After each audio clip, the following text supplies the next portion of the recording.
Time to re-up YouTube. Your boy Mustard is back with another video, and we are here to talk about the Dallas Mavericks and their problems with Luka Doncic heliocentric offense. The Mavericks this year have been such an up and down team. They started off relatively decent, but in their last 6 games they are 1-5, and one of those losses come without Luka, where they lost to the Rockets. And after their beatdown last night against the Milwaukee Bucks, I thought I would come up here and talk about the problems that I have with the Mavericks and the big issue, the Luka Doncic problem. Before we go any further, I would like to give a shout out to the sponsors of today's video, The Ridge. The Ridge is easily one of my favorite companies out there, man. They make some of the best products for all of us male and females out there in our adult lives. Their wallet is very accessible and easy to use. It's not too big or not too small in my personal opinion. It comes with a money clip in the back. You can put your cards in, simple and easy, right through there. And if you want to take it out in a quick and fast fashion,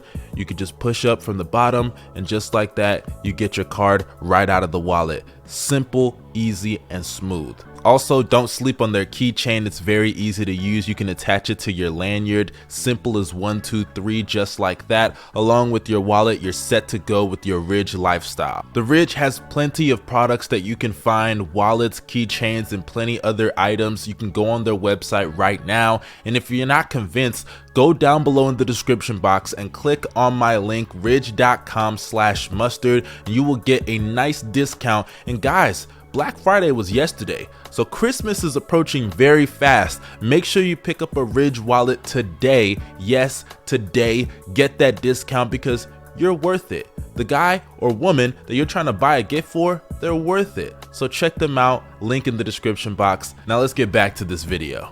Now, some people are going to see this title and think that I just am gonna hate on Luka Doncic, but trust me, that's not what I'm going to do. Luka is definitely a part of the problem, but the problem stems from Mark Cuban, the ownership, front office, Jason Kidd, all of that up top. The Mavericks have built a team around Luka Doncic that is very dependent on him to do so much for the offense. Players like Dwight Powell, Dorian Finney-Smith, Reggie Bullock, Maxi Kleber, those are role players. They are not going to create their own shots consistently. They are dependent on a star caliber player to create shots for them to open up their offensive games. In the case of Tim Hardaway Jr., he has been easily one of the biggest disappointments on this Mavericks team.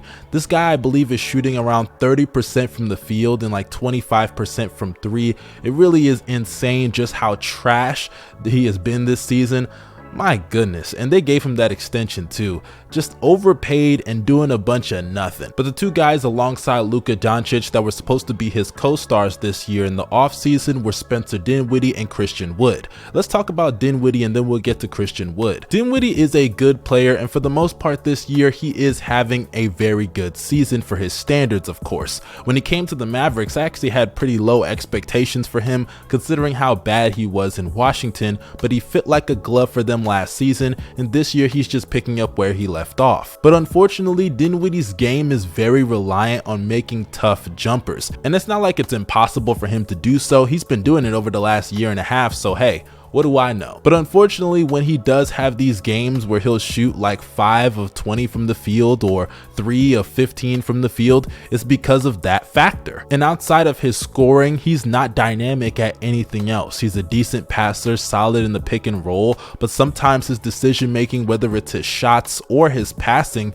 can be so erratic that it ruins the flow of the offense. And then on top of that, defensively, he isn't really that good, but he's not a liability either. He's just kind of a neutral guy. And if Dinwiddie is your number 2 option on a team that has championship aspirations, which should be the goal for this Mavericks team, even if you don't think the roster is good enough, let's be honest, they made a Western Conference Finals last year, though they lost in 5. The next step should be to make the finals and win it all, and with the addition of Christian Wood, you would think that's the idea. But if Dinwiddie is your number 2 option and C Wood is your 3rd option off the bench, I just don't see how those goals align with what's actually in reality for this team based on what's on this roster. Which then brings me to Christian Wood, their biggest pickup of the offseason. I like C. Wood. I think he's a good player, but unfortunately he is not a true big and he lacks so much consistency with his game. C. Wood likes to play on the perimeter very often,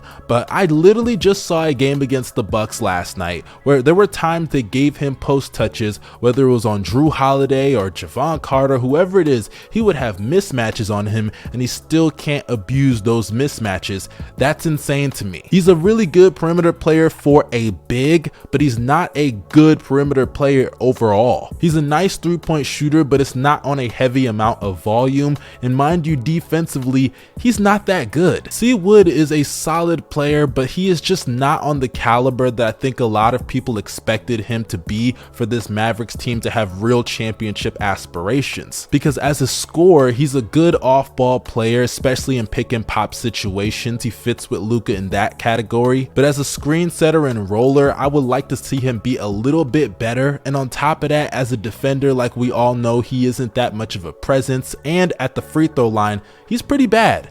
Like, it's insane how he's a really good 3-point shooter for his position, but then at the free throw line, this guy is struggling to shoot around 68%. That's crazy to me. And without Luka Doncic, we literally saw him get bitched by the Houston Rockets as if that was a revenge game. I don't know what the hell the Rockets had against him, but they were coming for blood when it came to Christian Wood that day. It was insane. But then that brings me to Luka Doncic, the big overwhelming problem of this team.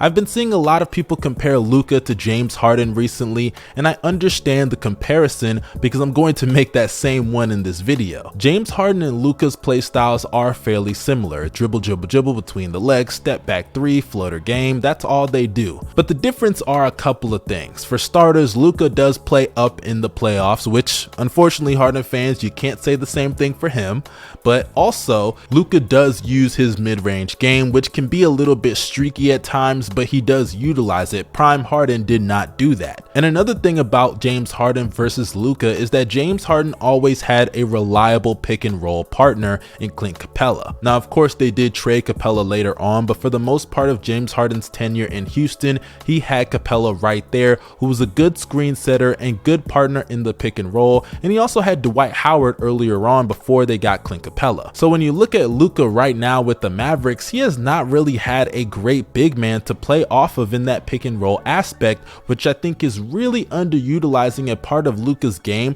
that could be very impactful towards their offensive success. We saw against the Golden State Warriors where a lack of a true big hurt them a lot, primarily obviously defensively, but offensively, if you have somebody that can consistently set screens to get guys open off the ball and for Luka to work with in the pick and roll game, that could really help this team a lot, because it's very obvious that they are so ball dominant with Luka Doncic. It's insane. I watched that Bucks game yesterday, and every single play, it's Luka this, Luka that, Luka this, Luka that. Occasional C. Wood touch, occasional Spencer Dinwiddie touch, then he's off the court. Then they rely on like Josh Green, whoever the hell it is, to score on the ball, and it's just a mess. You can tell everybody else doesn't know what the hell to do when Luka's not on the court. Then Luka comes back, rinse, cycle, repeat. Luka this, Luka that, Luka this, Luka that.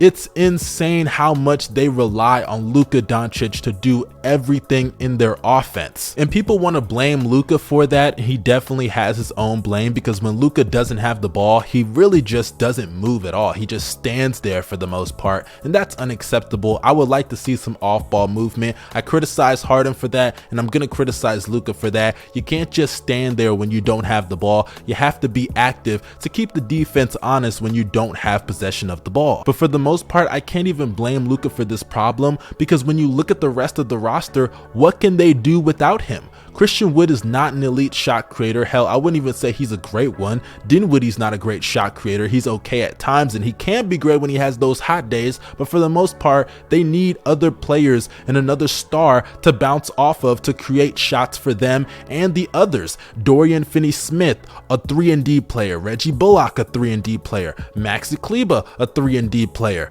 Like, what are these guys supposed to do if Luka doesn't have the ball, if Luka's not generating offense for them? And that's why, even despite all the great numbers that Luka Doncic could put up for the rest of the season or the rest of his tenure in Dallas, it's never really going to result in anything other than a first or second round exit or the occasional Western Conference Finals appearance until they finally make their offense less predictable. We've seen this done multiple times, whether it's Steve Nash or James Harden, and now done with Luka Doncic, where the end result will always be the same thing, a first or second round exit. While your numbers may look great, but we all know it's just too predictable of an offense to sustain a real true deep playoff run, especially for a team that has championship aspirations. So I want to know what you guys think down below in the comment section, because even though I understand it's not Luka's fault, this problem is a big issue for this Mavericks team, and I just don't see them going anywhere come postseason time until they change up their system or get new personnel. So I would like to know what you guys think down below. Don't forget to like, share, and subscribe. This is your boy Young Mustard signing out. You guys stay safe and have a blessed day. Peace.